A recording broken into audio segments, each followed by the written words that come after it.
Éternel, nous te rendons toute la gloire, car tu es digne de louange. Alléluia.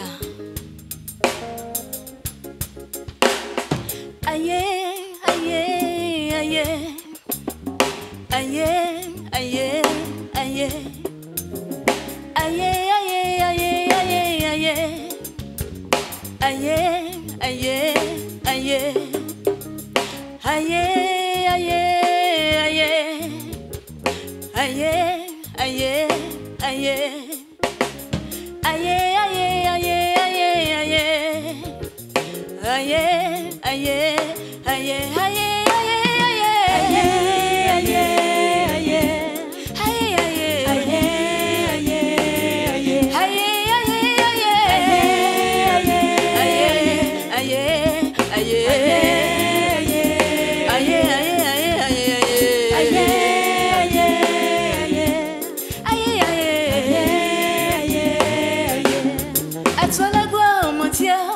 je te loue Seigneur, à toi la gloire, oh mon Dieu.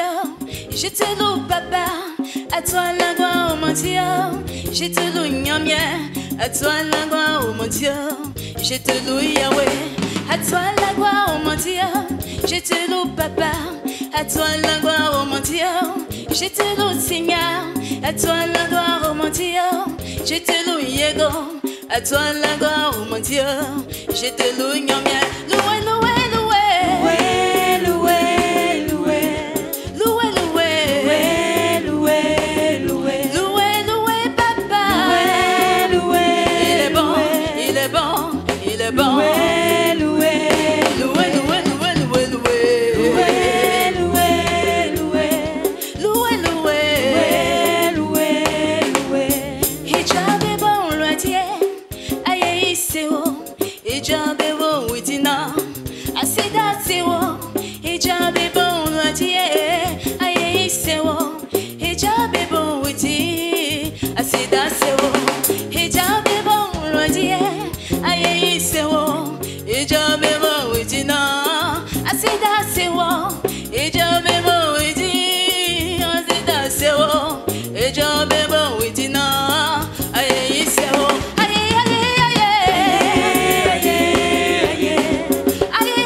Amen.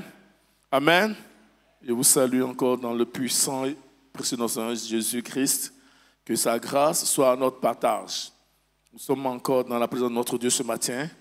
Et nous allons prendre nos Bibles. On va lire les lettres de l'apôtre Paul à l'église de Corinthe. La deuxième lettre de Paul à l'église de Corinthe, le chapitre 8, versets 1 à 15. Nous vous faisons connaître, frères, la grâce de Dieu qui s'est manifestée dans les églises de la Macédoine.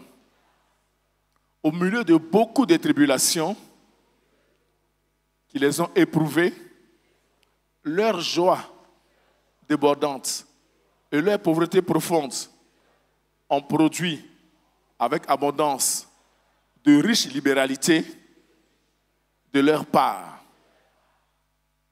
Ils ont, je l'atteste, donné volontairement, selon leurs moyens, et même au-delà de leurs moyens. Nous demandons, avec de grandes instances, la grâce de prendre part à l'assistance destinés aux saints. Et non seulement ils ont contribué, comme nous l'espérions, mais ils se sont d'abord donnés eux-mêmes au Seigneur, puis à nous, par la volonté de Dieu. Nous avons donc engagé Tite à achever chez vous cette œuvre de bienfaisance, comme il avait commencé. De même que vous excellez en toutes choses, en foi, en parole, en connaissance, en zèle à tous égards, et dans votre amour pour nous, faites en sorte d'exceller aussi dans cette œuvre de bienfaisance. Je ne dis pas cela pour donner un ordre, mais pour vous éprouver par le zèle des autres, la sincérité de votre charité. Car vous connaissez la grâce de notre Seigneur Jésus-Christ, qui pour vous s'est fait pauvre, de riche qu'il était, afin que par sa pauvreté, vous fussiez enrichis. C'est un avis que je donne là-dessus, car cela vous convient. À vous qui non seulement avez commencé à agir, mais qui en avez eu la volonté dès l'année dernière. Achevez donc maintenant d'agir, afin que l'accomplissement, selon vos moyens, réponde à l'empressement que vous avez mis à vouloir. La bonne volonté, quand elle existe, est agréable à raison de ce qu'elle peut avoir à sa disposition et non de ce qu'elle n'a pas. Car il s'agit non de vous exposer à la détresse pour soulager les autres, mais de suivre une règle d'égalité dans la circonstance présente, votre superflu pouvoir à leurs besoins, afin que leur superflu pouvoir pareillement au vôtre, en sorte qu'il y ait égalité. Selon qu'il est écrit, celui qui avait ramassé beaucoup n'avait rien de trop, et celui qui avait ramassé peu n'en manquait pas. Amen. Voici un peu cette lettre. C'est une lettre que Paul adresse à l'église de Corinthe. Mais nous voyons que Paul utilise un cas pratique. Il utilise déjà ce qui s'est déjà passé à l'église de Macédoine. Mais c'est aussi Paul qui a implanté l'église à Macédoine. Et ici, Paul est en train de prendre la générosité de l'église de Macédoine pour encourager l'église de Corinthe. Quand on prend la première lettre de Paul à l'église de Corinthe, on voit que Paul est en train de répondre à des problèmes, de résoudre des problèmes, je pourrais même dire. On peut voir plusieurs problèmes. Quand tu prends à partir du verset 1 jusqu'à la fin, tu vois que tu peux trouver plein de 10, sinon plus de difficultés. Mais Paul, à travers la première lettre, répond à ces besoins-là. Mais ici, à la deuxième lettre, ici, à ce chapitre, il les encourage à donner. Et nous savons que depuis un moment donné, nous parlons du donner. Et nous allons prendre ici l'exemple de Paul. Oui, Paul, ici, nous parle du donner. Il parle à l'église de Corinthe. Mais il prend le cas de l'église de Macédoine. Et on voit que Paul encourage l'église de Corinthe à donner. On permet de méditer ce matin sur Paul et le donner. Cas de l'église de Corinthe. Oui, Paul, ici, quand on regarde, on dit non, Paul est contre le donner. Non, ici, Paul est en train d'encourager l'église de Corinthe à donner. Alléluia. Et au travers du passage de Paul, nous voyons qu'il y a beaucoup de points que Paul soulève ici. Il est en train de nous enseigner sur le donner, en encourageant l'église par sa lettre-là. La première des choses que Paul nous amène à comprendre, c'est dans quelles conditions l'église de Macédoine était lorsqu'elle donnait. Alléluia. Paul est en train de leur dire que, quand tu prends le verset 1 et le verset 2, Paul leur dit que ceux qui ont donné à Macédoine, là, l'église de Macédoine n'était pas des gens qui étaient dans l'abondance. Non. Il dit au milieu de beaucoup de tribulations. Au milieu de beaucoup de tribulations qui les ont éprouvées. C'est-à-dire que l'église de Macédoine connaissait des difficultés. Ils étaient oppressés. Ils étaient dans des difficultés. Mais dans cette situation-là, qu'est-ce qu'ils montrent? Ils montrent l'amour pour le donner. Il dit au milieu de beaucoup de tribulations qui les ont éprouvées, leur joie débordante et leur pauvreté profonde ont produit avec abondance de riches libéralités de leur part. Alléluia. On a l'impression qu'il y a un contraste. Des pauvres qui donnent abondamment. Des gens qui sont dans les difficultés, qui donnent abondamment. Et ils ont une joie pour donner. Ça nous amène à réfléchir. Voici une église qui vit des tribulations. Voici une église qui vit des épreuves. Mais qui demande à Paul que nous voulons aussi donner pour l'église. Alléluia. Et Paul est en train de nous dire ici que ceux-là, ils étaient dans les difficultés et ils ont donné. Il dit à l'église de Corinthe, vos frères de la Macédoine, malgré les tribulations, malgré les difficultés qu'ils ont vécues, et ils vivent encore, et il va vous dire, la pauvreté profonde. Et la pauvreté produit avec abondance de riches libéralités. Paul est en train de dire ici à l'église de Corinthe que vous n'avez pas d'argument pour ne pas donner. Parce que vous n'êtes pas plus pauvre que l'église de Macédoine. Vous n'êtes pas plus en difficulté que l'église de Macédoine. Parce que vous avez déjà vous n'êtes pas en difficulté.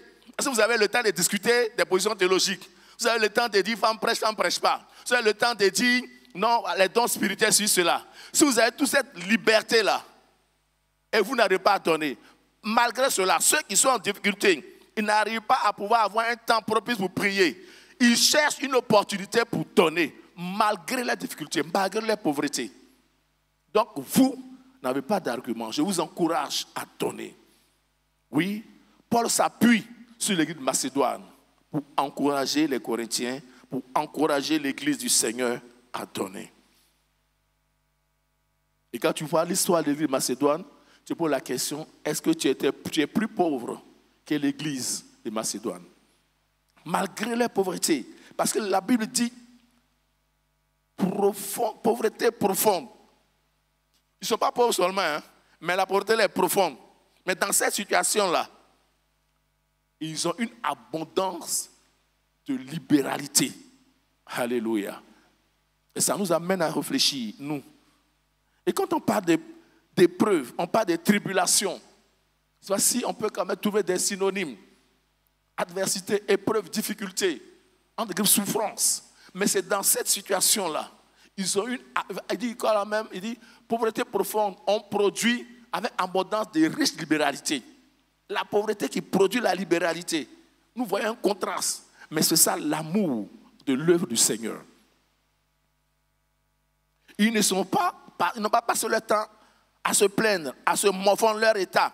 Mais dans les situations, parce qu'ils ont compris le secret qui existe dans le donner. Donc il dit même dans notre état là, Paul, permet-nous de donner. Parce qu'on sait ce qui en découle. Et c'est ce que la Bible nous dit. Mon peuple périt par manque de connaissance. Et il ne voulait pas périr parce qu'il connaissait ce secret de donner. Donc il dit dans notre état, c'est vrai, on a un état financier. Mais on veut donner avec joie. Et Paul a dit qu'ils ont donné. Alléluia. Mais quand Paul parle de se donner à Macédoine, il nous amène à réfléchir. Paul situe les ceux qui ont donné en deux groupes. Pour lui, il n'y a pas autre groupe. Et c'est ce qui doit être dans l'église du Seigneur. Paul dit, ils ont, je l'atteste, donné volontairement, selon leurs moyens. Ça, c'est le premier groupe. Et le deuxième groupe est même au-delà de leurs moyens. Alléluia. Paul dit à l'église de Macédoine là, et tous donnaient. Mais il y avait deux groupes de personnes qui donnent. Le premier groupe, ils donnent selon leurs moyens. Et le deuxième groupe, ils donnent au-delà. Tu as demandé à ton frère, tu es dans quel groupe?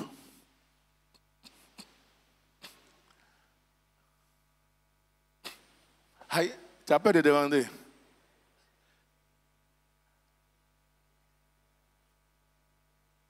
Il est dans quel groupe? Ou bien il est dans un groupe qui n'existe pas sur la liste. Il faut lui dire de revenir dans les deux groupes-là. Parce que Paul n'a pas cité deux groupes, n'a pas cité un autre groupe. Il dit à Macédoine, malgré les difficultés, malgré les tribulations, j'avais deux groupes de personnes qui donnaient. Le premier groupe, ils donnent selon leurs moyens. Ça veut dire que tout le monde peut le faire. C'est le basique. Le premier groupe, c'est le basique. Il dit selon leurs moyens. C'est-à-dire que tout le monde peut donner selon ce qu'il a, selon la bénédiction que Dieu lui accorde. Parce que notre Dieu n'exploite personne. Il ne va jamais te demander ce que tu n'as pas. Il n'a pas demandé une fille à Abraham et dit ton fils. Il n'a pas dit à Abraham, donne-moi ta fille. Il dit, donne-moi ton fils. C'est ce qu'il avait. Parce qu'il avait demandé sa fille, ce serait compliqué. Et Dieu nous demande toujours ce qu'on a. Et la question est posée ce matin. Je suis dans quel groupe? Est-ce que je suis dans le groupe de ceux qui donnent selon leurs moyens ou ceux qui donnent au-delà? Ou bien le groupe que Paul ne veut même pas citer, que je vais citer, ceux qui remplissent les formalités. Souvent, il a une grosse enveloppe bien fermée. Tu as l'impression que vraiment il a mis dedans. Tu ouvres, c'est 500.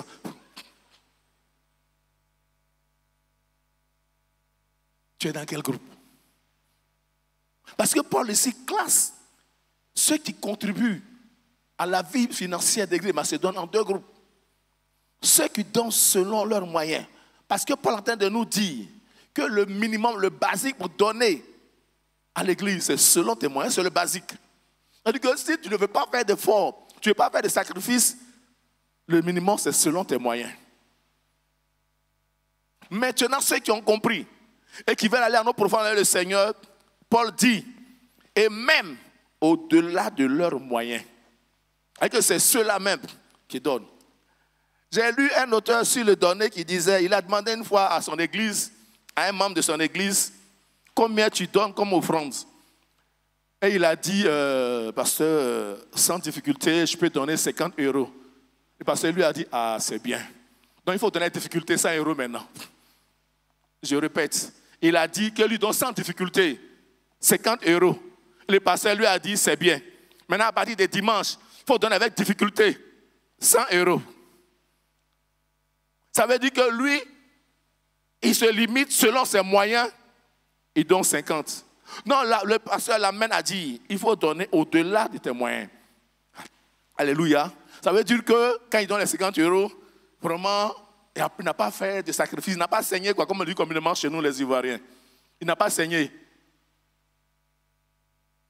Mais Dieu n'a pas demandé à Abraham quelque chose d'aussi facile. Dieu n'a pas demandé une chose facile à Abraham. Non. Sinon, Dieu pouvait lui demander, donne-moi 2 moutons. Si Dieu lui avait dit, donne-moi tes esclaves, peut-être qu'il allait donner 10 même. Parce que souvent, on est généreux sur ce qui ne coûte pas cher. On est généreux sur ce qui n'est pas difficile pour nous. Mais Paul ici nous invite à se classer dans l'un des groupes. Et c'est à toi de réfléchir. Tu es dans quel groupe? Paul ici nous parle de 2 groupes de personnes qui donnent à l'église. Quand on voit les différents groupes de ceux qui donnent, selon Paul, à l'église de Macédoine, Paul dit qu'il y a 2 groupes. Ceux qui donnent selon leurs moyens. Et ça veut dire que le premier groupe, tout le monde est dedans. Tout le monde est dans le premier groupe. Mais après, il y a ceux qui veulent exceller avec le Seigneur. Et c'est ceux-là qui se démarquent positivement. Je ne parle pas de la rébellion. Non. Ceux qui se démarquent. Et ils font quoi? Ils donnent, selon Paul, au-delà de leurs moyens. Et que quand tu regardes cette personne qui donne, tu comprends que la personne a contribué à la vie de l'Église. Parce que le Seigneur nous connaît. Le Seigneur nous connaît. Quand tu prends le passage de Luc 21, le Seigneur parle de ces riches et de la veuve et de cette femme-là, la vieille femme. Le Seigneur dit que celle-là, Elle a donné de tout ce qu'elle avait. Elle a donné au-delà. Parce que quand tu donnes tout ce que tu as donné au-delà de tes possibilités. Elle a donné avec difficulté. Mais le Seigneur regarde les riches qui étaient là. J'imagine un peu comment ils donnent. Le Seigneur dit ceux-là, ils ont donné leur superflu. Et nous voyons cela. Vous savez, on voit un peu dans nos cultures, dans nos groupes, nos communautés. On dit il y a une activité. Et puis on voit la liste de ceux qui ont donné. Ou bien on dit dans notre cité, on fait un don, je dis quelque chose, il y a une fête pour la cité. Et puis on dit on n'a qu'à donner la libéralité pour la fête. Et les voisins donnent. Et puis il y a un ministre qui habite le quartier. Tout le monde donne 5 000 aussi, donne 5 000. On dit, lui là aussi. Pourtant, il a donné. Mais pourquoi? Parce qu'il n'a pas donné selon ses possibilités. C'est-à-dire qu'il n'est pas resté même au premier niveau de ceux qui donnent. Il est allé en dessous. Et il faudrait qu'on fasse l'effort pour ne pas être déclassé selon Paul. Faisons la possibilité pour ne pas être déclassé. Il faut que Paul nous classe dans un groupe. Et tu te connais mieux que moi-même. Tu es dans quel groupe? Dans le 3e groupe, dans le 4e groupe, dans le 5e groupe? C'est toi qui as créé les autres groupes. Mais Paul dit qu'il y a 2 groupes dans le don. Selon leurs moyens et ceux-là même qui donnent au-delà de leurs moyens. Et ça nous invite, nous chrétiens, à vraiment comprendre le donner. Parce que l'église de la Macédoine, ce n'était pas une église qui était remplie de personnes qui avaient une assise financière. Paul décrit leur situation. Ils étaient dans les épreuves, ils étaient dans les difficultés, mais ils cherchaient des opportunités pour donner. Ils cherchaient des opportunités pour répondre aux besoins. Oui, pose-toi la question. Je suis dans quel groupe? Voici 2 groupes qui se présentent à nous dans cette lettre de Paul à l'église de Corinthe, en prenant le cas de la Macédoine. Est-ce que tu donnes ou est-ce que nous donnons selon notre moyen ou nous donnons au-delà de nos possibilités? Voici les 2 groupes.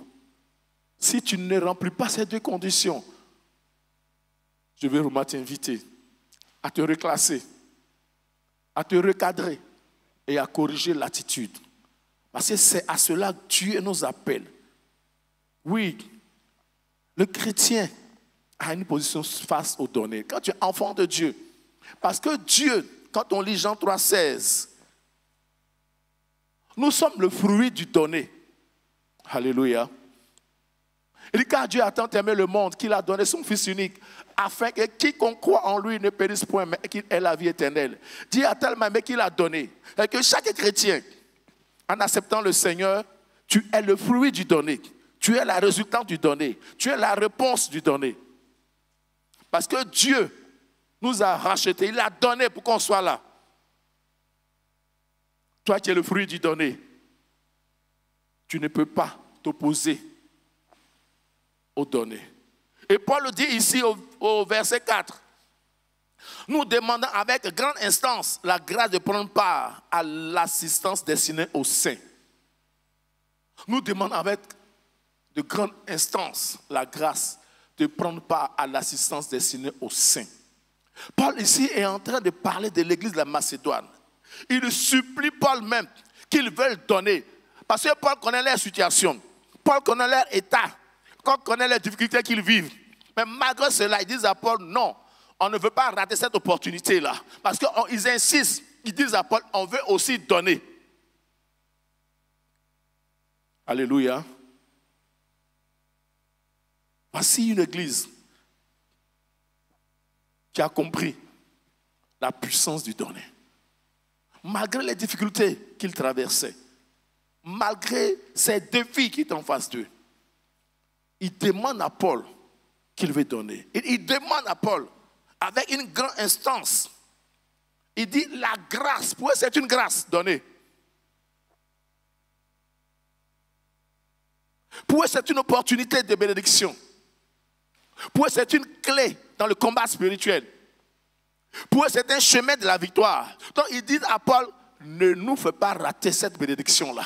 Ne nous fais pas rater cette grâce-là. On insiste. C'est vrai, tu connais notre état. Mais on sait que c'est aussi la clé de notre salut. C'est aussi la clé de notre délivrance. C'est aussi la clé de notre bénédiction. On veut donner malgré nos situations financières que tu connais. Parce qu'on va donner selon nos moyens. Et parmi nous, d'autres peuvent donner au-delà de leurs possibilités. Donc, nous voulons donner. Ça veut dire que tout chrétien doit revoir sa position sur le donner ici. Ils insistent qu'ils veulent donner. Parce que la pauvreté, elle est mentale. Souvent, tu entends des personnes, ils disent leur maigre salaire. Bon, pour toi, maigre salaire, peut-être il a 40 000, 50 000. Et puis tu lui dis, mais ton salaire, c'est combien même? Il dit, oh, toi, tu demandes trop. Oh, c'est 2,5 millions. C'est ça qui est maigre. Mais de vous, est-ce que c'est le salaire qui est maigre ou c'est sa mentalité qui est maigre? Ce n'est pas le salaire qui est maigre. Mais c'est ça, sa mentalité. Il a inculqué dans sa tête que c'est maigre. Donc l'église de Macédoine refuse d'avoir de maigres salaires. Il refuse d'être appelé les pauvres. Parce que quand tu acceptes le nom de pauvre, tu ne seras jamais riche. Hein? Sauf si quand Dieu te délivre de cette mentalité de pauvre. Et l'église de Macédoine a refusé d'être appelée pauvre. Malgré leur pauvreté instante, ils veulent donner pour dire qu'on peut donner aussi. On peut aussi participer à l'assistance destinée aux saints. Ça veut dire qu'ils veulent contribuer à l'œuvre missionnaire. Ils veulent contribuer à l'avancement de l'œuvre du Seigneur. Ils veulent bâtir l'église du Seigneur. Il dit, si je ne peux pas peut-être moi-même aller évangéliser ailleurs, mon argent peut aller évangéliser à ma place. Alléluia. Et que s'il ne peut pas partir, au moins son argent peut partir là-bas. Et l'église de Macédoine demande avec de grandes instances la grâce de prendre part. Ils trouvent que c'est une grâce de donner. Ils ont compris le secret du donner. Ils ont compris la puissance du donner dans la foi chrétienne. Donc ils demandent à Paul, ne nous fais pas rater cette opportunité.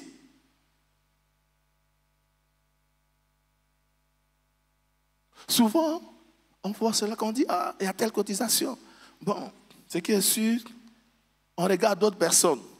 Mais en Macédoine, ils ne regardaient pas une personne, ils se regardaient eux tous. Parce que chacun veut donner.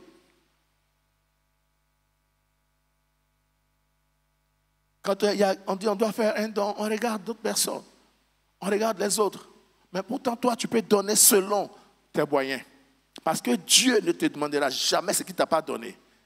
Et comme j'ai dit tout à l'heure, Dieu n'a pas demandé une fille à Abraham. Ah, s'il ne lui a pas donné de fille en ce moment-là.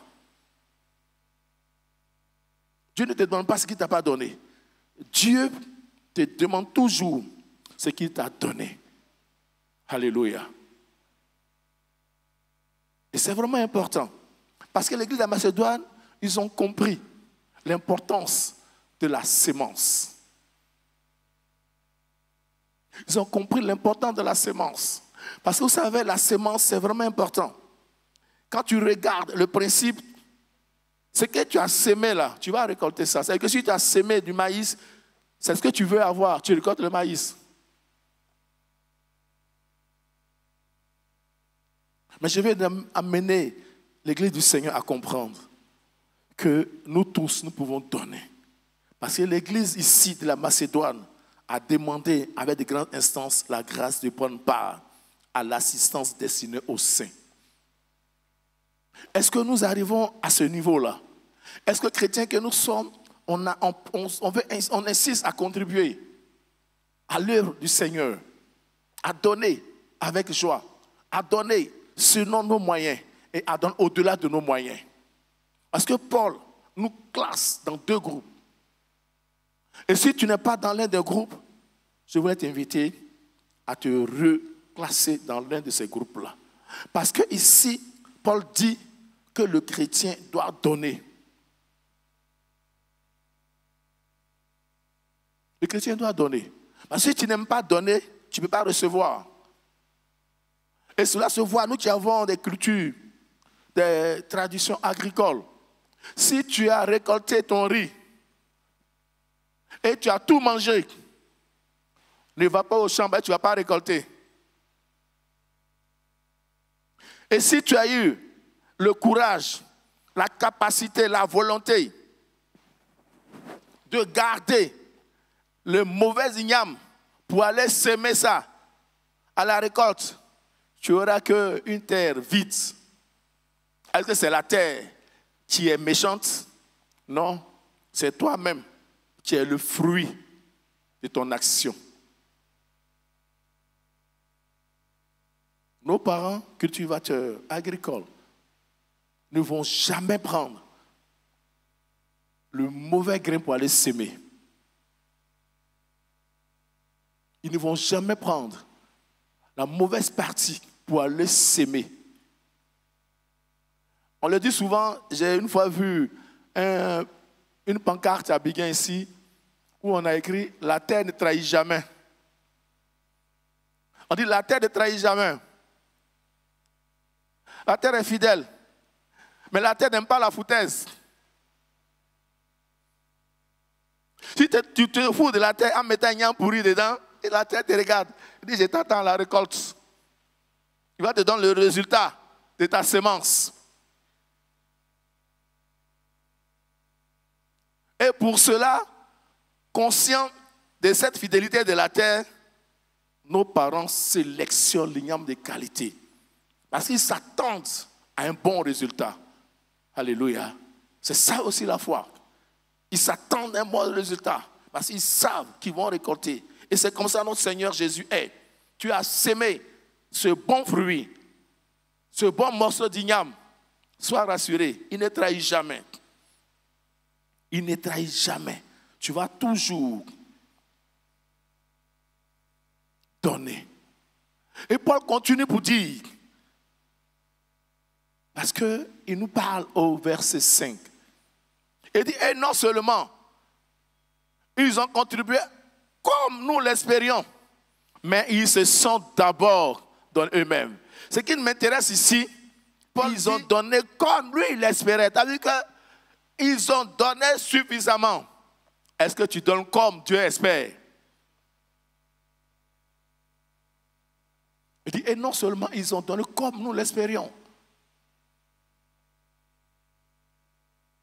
Il faut demander à ton voisin. Est-ce que tu donnes comme l'Église espère? Il faut lui demander ça, c'est la question. Il ne va pas répondre, hein, mais il peut même la répondre. Est-ce que tu donnes comme l'Église espère? Ou bien quand on dit venez donner, Dieu merci, on a une enveloppe qui n'est pas transparente. Donc tu mets ce que tu peux mettre dedans. Arriver devant, ils vont déballer ça. Alors, si je ne donne pas, le pasteur principal est là, il va me regarder. Le geste comme les autres. Sur les autres. Là, on dit, il a donné aussi. Mais le véritable témoin, Dieu nous regarde. Dieu te demande souvent, Dieu te regarde. Dieu dit donner ton fils unique. Tu dis non, Dieu, j'ai donné l'esclave. Est-ce qu'on se comprend? Dieu dit donner ton fils, quitte ton fils. Il dit non, non, non, c'est trop facile. Tu aimes trop ça. Il te donne l'esclave là. Ils sont nombreux, si un est parti, c'est pas grave. Et c'est ce qu'on fait souvent. Les dimanches. On donne tout, quelquefois, sauf ce que Dieu attend de nous. Dieu attend de nous beaucoup de choses. Et ce que j'ai compris, Dieu fait de nous, je peux dire, des canaux pour donner à l'Église. Et ce que j'ai compris, quand Dieu fait de toi un canal pour donner, et tu fais de la rétention, je ne connais pas un chef d'État qui aime son pays, qui est équilibré, qui se porte bien, qui a tous ses chromosomes en place, qui va maintenir au pouvoir ce même ministre-là. Je n'en connais pas. Alléluia. Le ministre envoie. Vous savez, on m'a raconté une histoire et ça m'a amené à réfléchir. Quelquefois, on fait comme ce monsieur-là. On dit, il y a une femme qui allait voir un chef d'État, il n'a pas dit son nom. Et le chef d'État a donné à son chef de protocole une enveloppe pour donner à la femme. Et il est allé donner la femme. Mais du bureau du chef de l'État, au niveau de la femme, là, il y a eu des coupures de route. Il a diminué. Et la femme, bon, c'était quand même un montant qu'elle n'espérait pas, elle a pris. Elle était tellement contente. Elle a dit, Seigneur, merci. Donc, elle veut dire merci au chef de l'État. Le monsieur ne veut pas. La femme dit, non, quelqu'un m'a béni, pourquoi il lui dit merci? Non, elle est restée là, comme le monsieur, bon, il aime tourner. Il est passé à la salle d'entente, elle est venue lui dire, vraiment, j'ai dit à mon nom comme ça, monsieur le président, pour les 2 millions. Elle dit, on t'a donné combien? Viens, il faut compléter. Donne le reste de l'argent à la femme. Devant tout le monde. Il a dit, donc complète l'argent de la femme, il faut donner le reste là. C'est que tu es comme moi-même, tu ne changes pas. Hein?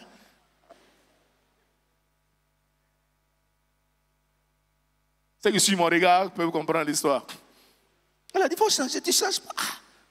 C'est qu'elle a fait ça. L'argent de la femme, encore, tu as diminué encore. Quelquefois, on est comme ce monsieur-là.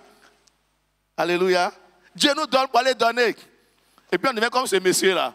On coupe en route, Dieu nous regarde et dit, mon fils, tu as osé me faire ça.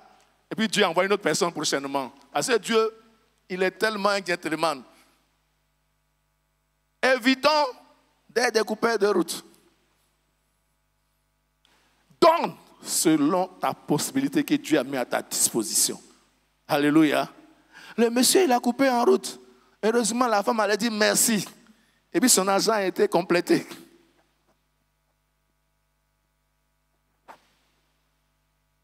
Bien-aimés, réfléchissons à cette façon de donner-là. Est-ce que tu donnes selon tes possibilités? Il dit, non seulement ils ont contribué comme nous l'espérions. Paul s'attendait à un montant. Et il a reçu ce montant-là. Souvent, on fixe des objectifs pour l'œuvre de Dieu. Mais Dieu compte sur qui? Sur nous, pour les atteindre. Et quand Dieu fixe cet objectif-là, il nous a équipés pour atteindre cet objectif. Mais c'est à nous d'être obéissants, à donner comme Dieu l'espère, pour que l'objectif soit atteint. Et chacun à son niveau est un instrument de Dieu pour le donner. Parce que chacun a reçu une bénédiction de la part de Dieu. Et c'est par rapport à cette bénédiction-là, Dieu nous demande, Dieu espère en nous. Dieu ne va pas te demander ce qu'il t'a pas donné. L'espérance de Dieu, c'est la dimension de ta bénédiction qu'il t'a accordée. Dieu ne va pas te donner un fardeau qui dépasse tes compétences.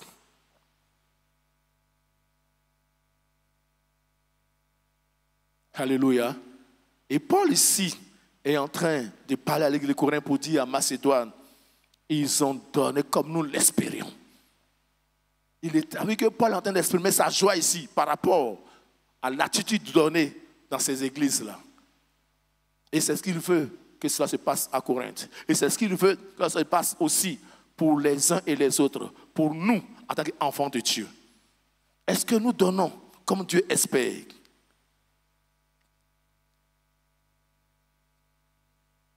Est-ce que nous donnons comme Dieu attend de nous? Ou bien tu veux que ce soit les autres qui donnent? Non. Dieu dit à tous les niveaux de la couche sociale, nous pouvons donner. Parce que ce que Dieu espère de toi, c'est selon tes possibilités, selon le niveau de ta bénédiction qu'il t'a donné. Dieu ne va pas te demander au-delà. Et Paul finit ici au niveau du verset 11. Et dit, on lit le verset 11 au verset 12. Achevez donc maintenant d'agir afin que l'accomplissement selon vos moyens. Il dit, achevez donc maintenant d'agir afin que l'accomplissement selon vos moyens réponde à l'empressement que vous avez mis à vouloir.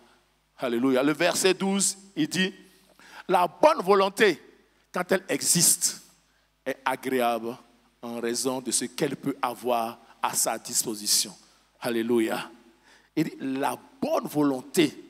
Ça veut dire que le donner là, Le préalable, c'est la bonne volonté. Paul dit la bonne volonté quand elle existe. Parce que Paul a vu la bonne volonté dans la vie de l'église de Macédoine. Et il comprend que quand ça existe, elle est agréable en raison de ce qu'elle peut avoir à sa disposition et non ce qu'elle n'a pas. Et comme quelqu'un disait, un homme ne peut donner que ce qu'il a. Donc Paul ici est en train de dire que la bonne volonté de l'église pour donner là, c'est selon les moyens. Ce que tu n'as pas, tu ne peux pas donner parce que Dieu sait. Et comme j'ai dit, Dieu ne peut pas demander à Abraham de donner une fille. Il dit ton fils, parce que ça n'existait pas. Il n'avait pas de fille. Et la bonne volonté d'Abraham s'est manifestée en voulant donner son fils unique. Bien-aimé, Paul nous invite ici, à ce dernier point, à avoir la bonne volonté. Il dit il faut que la bonne volonté puisse exister en nous en tant qu'enfants de Dieu. Cultivons la bonne volonté en nous pour donner. C'est vraiment important. Et comme je l'ai dit tout à l'heure, quand on parle de Luc 21, le Seigneur parle de cette femme. Il dit car c'est de leur superflu que tous ceux-là ont mis des offrandes dans le tronc. Mais elle a mis de son nécessaire, tout ce qu'elle avait pour vivre. Et que les autres n'avaient pas la bonne volonté. Mais la femme avait la bonne volonté, donc elle a donné. Bien-aimés, le Seigneur nous invite à comprendre qu'il y a de la puissance dans le donner. Il y a mais tout le monde peut donner. Dans l'église du Seigneur, personne ne dit qu'il ne peut pas donner. Personne. Souvent, on ne veut pas changer de mentalité. On m'a raconté une histoire, il y avait un papa qui était là et il devait payer la scolarité de sa fille. Il était un peu en difficulté. Il se rend compte que sa fille a le dernier iPhone. Il ne s'est pas embrouillé. Non, il ne s'est pas embrouillé. Hein? Elle va dormir. Elle a dormi, elle a pris, elle allait vendre. Puis elle a donné pour aller payer sa scolarité. Elle cherche son portable dans la maison, elle ne peut pas demander à quelqu'un, elle peut aussi demander à ses frères, tout, elle tourne. Quand elle a fini de payer sa scolarité, elle vient donner le reçu. Le père lui a dit, tiens la monnaie de ton argent, puis prends le reçu. C'est ton portable, la semaine qui est pris, je vais aller vendre pour payer ta scolarité. Le reste, il faut acheter l'autre portable. Vous voyez un peu comment est-ce qu'on confond l'utile et l'agréable. C'est agréable d'avoir un iPhone. C'est agréable d'avoir telle chose, telle chose. Est-ce que c'est utile pour toi?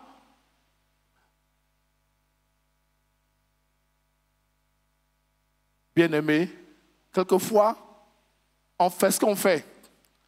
On refuse de répondre à l'utile. Et on veut garder par devers nous-mêmes certaines choses. À ton âge, tu as iPhone. Non, pas même lui-même, pour son portable là même, ce n'est pas Android. Lui, c'est Allo.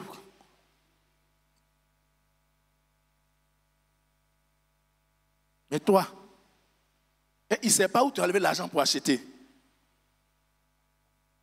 Tu ne travailles pas. Tu es chez tuteur. Tu as iPhone. Tuteur lui-même est là, portable pour faire Allo. Puis il te regarde. Il dit, ma fille là, elle va dormir. Je vais lui montrer ce qu'on fait de l'argent. Il lui a montré ce qu'on fait de l'argent. L'argent, on investit l'argent pour son avenir. Et ton avenir, c'est dans le Seigneur. Ton avenir, c'est pouvoir servir Dieu. Et je vais vraiment nous inviter à faire comme l'église de Macédoine. À se classer dans l'un des groupes. Donner selon nos moyens ou au-delà. Et à pouvoir donner avec empressement, quel que soit le défi qui est en face de nous. Ils avaient des défis, mais ils ont dit à Paul, nous voulons donner. Nous voulons contribuer à l'œuvre du Seigneur. Ne regarde pas notre état comme tu le vois, mais ce qu'on a, on va donner. Parce que la bonne volonté, quand elle existe, nous permet toujours de donner. La bonne volonté. Tu peux être milliardaire, mais quand tu n'as pas la bonne volonté, tu ne peux pas donner.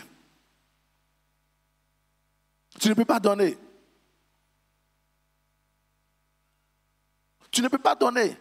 Il y a un monsieur qui m'a donné son histoire, qui a raconté une histoire et j'ai été marqué. On l'avait envoyé aller donner de l'argent à quelqu'un. On leur a donné 10 millions pour aller donner au monsieur.